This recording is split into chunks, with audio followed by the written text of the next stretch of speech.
Support WrestleTalk! Give us a subscribe. Like I once famously sung in her entrance music, Nia Jax isn't like most girls. She's seemingly unafraid of both WWE management and backlashes on Twitter, where she's repeatedly publicly criticised the company and has baited fans by often working her legit injuring other wrestlers into her online heel persona. And now she's taken another controversial topic and Samoan dropped it through the announcers table. Because Nia Jax, more like Denia Vax.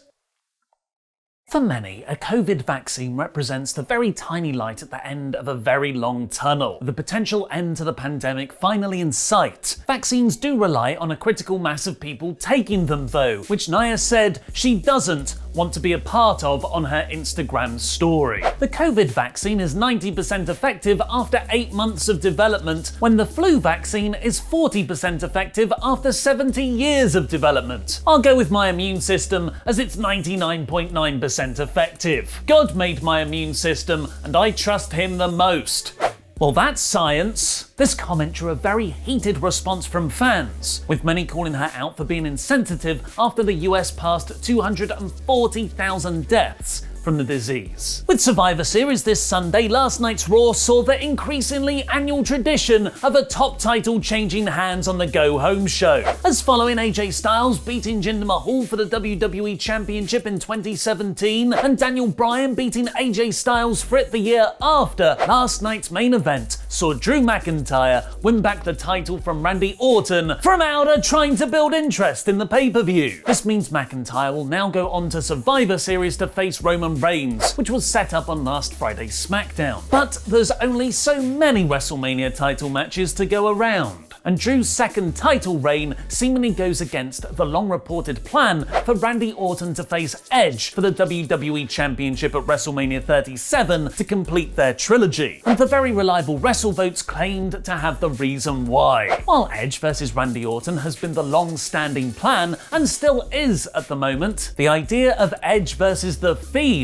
has been discussed a great deal for the show. Which do you want to see more? Edge versus The Fiend at WrestleMania or Edge versus Orton Part Tress? Let me know in the comments, because I'll be replying to people from out of the Firefly Funhouse match saying, can we get another one of those please? WWE might have won their latest Twitch battle by firing Zelina Vega last Friday for refusing to shut down her channel, but the move might have been a strategic mistake in their much larger, long-running war against wrestlers forming a union. Following Vega's release, the Screen Actors Guild has issued a statement to John Albert of Spectrum Sports 360 stating, "Wrestling is as much about media as it is sports, and we are going to directly engage with members of this profession to help find ways for them to protect themselves. As more people reinvest in unions, and as more working people are harassed by employers who don't want to protect them, the Screen Actors Guild is committed to doing what we can to help professional wrestlers secure the protections they deserve."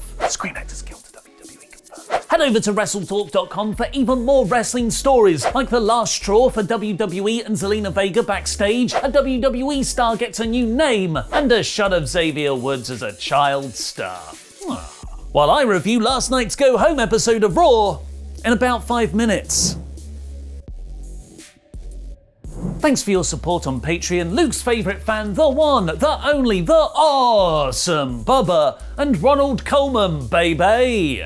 While every match might not be worthy of WrestleMania, I'm looking at you, 6-woman tag. For a change to WWE's over-the-top promotion, this episode of Raw really did have a big-time feel that delivered, with 2 title matches in Drew McIntyre versus Randy Orton and The New Day versus The Hurt Business, along with a rare TV match for Bray Wyatt. The opening segment, however, might have just been left over in the Raw script template from the previous few weeks, being the twice-done-already sequence of Drew cuts a promo, Randy interrupts his promo, and The Miz and Morrison interrupt them both. The opening match was no good either, because for some reason, in his infinite, definitely not general manager wisdom, Adam Pearce booked Lana with Nia Jax and Shayna Baszler, after Nia has put Lana through tables in the last 8 consecutive weeks against their Survivor Series teammates Mandy Rose and Dana Brooke. Unsurprisingly, this massively backfired, not just with Lana looking lamely meek against Jackson Baszler, but also by Shayna kayfabe breaking Rose's arm. Mia Yim also attacked Brooke backstage later on, prompting definitely not Raw General Manager Adam Pearce, look, his name bar says WWE official, not Raw General Manager, to replace them both on Team Raw with Peyton Royce and Lacey Evans. So what was the point of the last few weeks? Thankfully from there, Raw got really good and stayed there, starting with an excellent tag team title match of the New Day's Kofi Kingston and Xavier Woods against the Hurt Business's Shelton Benjamin and Cedric Alexander. This was an exciting, incredibly dramatic match, possibly the best Raw TV match of the month so far. And because all four guys are ridiculously athletic, we got such insane glitch spots as Benjamin catching Kofi's boom drop midair for a powerbomb, and an amazing near fall off an angle slam. Kofi and Woods just managed to win with the daybreak, but in that perfect realization of wrestling booking, everyone was more over than when they started. New Day versus the Hurt Business could be a New Day Usos level backbone feud for Raw's tag division, which is good,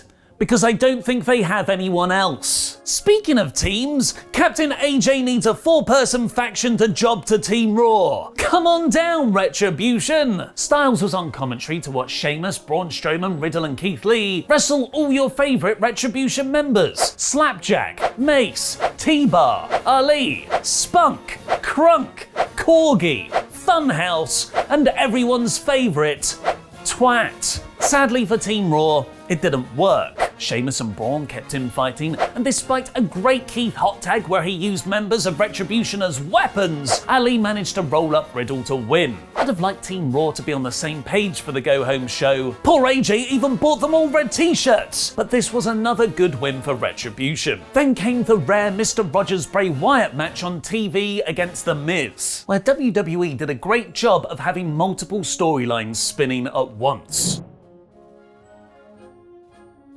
Following a Firefly Funhouse training montage, Alexa Bliss came out to introduce Wyatt when Nikki Cross tried to save her best friend again. Bliss is in deep though and slapped Cross away for Bray to come out and awesomely stare down Nikki. The action itself was pretty good for a Fiend match, which usually becomes very dull as soon as the bell rings, mainly helped by Morrison's outside interference, the match being short, and Bliss's amazing work on the outside, where she absolutely wiped out Morrison into the stands. She then tightrope walked the barricade as Bray clapped her on, winning. This was a really cool look into how Bliss and Bray translate into an in-ring act, with Bliss scarily switching between aggressive and playful. A quote from industry magazine Adweek was put on screen praising Stephanie McMahon, who invented women's wrestling. Thank you very much, Stephanie McMahon. The Question Machine, Sarah Schreiber, went on a question-asking rampage backstage, ending with Jeff Hardy getting mad about Elias's wanted posters for his hit and run. They got physical backstage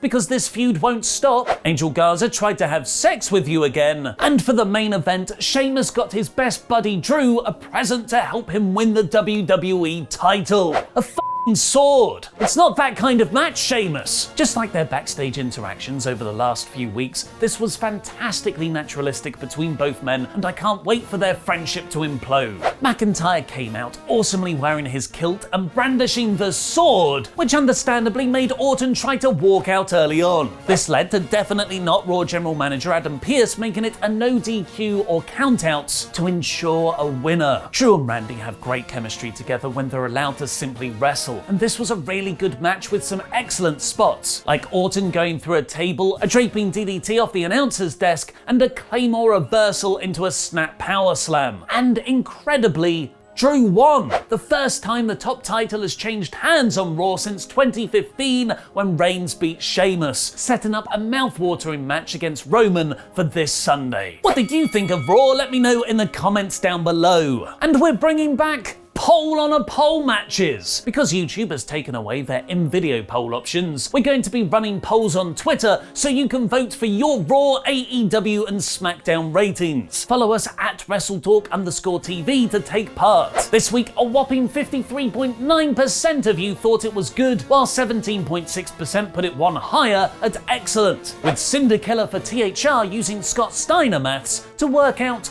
what would have made it better? If Miz cashed in, then Raw would have been a 94% plus for me, but it's a 78%, rather a super low excellent. Getting the first real look at Bray and Bliss as an in-ring act, the excellent New Day vs Hurt Business match, and Drew winning the championship, I'm busting out top marks. This week's Raw is 4 out of 4 because Twitter only lets us have 4 options. Excellent. If you enjoyed this video, please give us a subscribe and share this video for daily wrestling news, like mine and Lukewarm Luke Owen's Raw podcast live stream today, where he claims he'll reveal the second member of his 3-on-3 Survivor Jams team, which I don't believe because he doesn't have any friends. Zelina Vega had an emotional stream following her WWE release, and a match winner had to be changed on the fly on SmackDown. Click the video on the right to find out what's going on, and what are the 20 worst Survivor Series matches of all time. Click the video below that for Adam Blompier's latest list. Make WrestleTalk.com your homepage for breaking wrestling news. I've been Mr. Davis. That's such good jam. Buy my t-shirt.